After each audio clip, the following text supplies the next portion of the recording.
எல்லாருக்கும் வணக்கம். இந்த பாருங்க டைமிங் செயின் கம்ப்ளைண்ட் வச்சிருச்சு. டைமிங் செயின் மாத்திரப்ப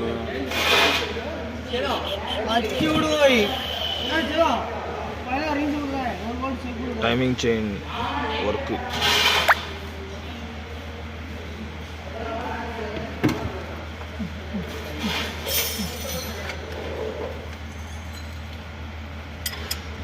என்ன ஒரு டவுட்டு, டைமிங் செயின் ரன்னிங்கில் கட் ஆகி போச்சுன்னா என்னென்ன செய்யணும் என்னென்ன செய்யக்கூடாது?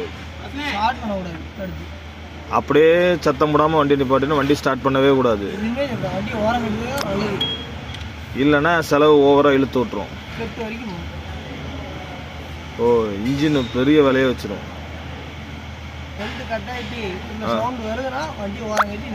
அதுக்கு நமக்கு என்ன மாதிரி சிம்டம்ஸ் அறிகுறி காட்டும்? ஒரு மாதிரி கரகர, அப்பயே நம்ம புரிஞ்சுக்கணும். பெல்ட் வந்து கரகரன்னு சவுண்ட் வந்துருச்சுனால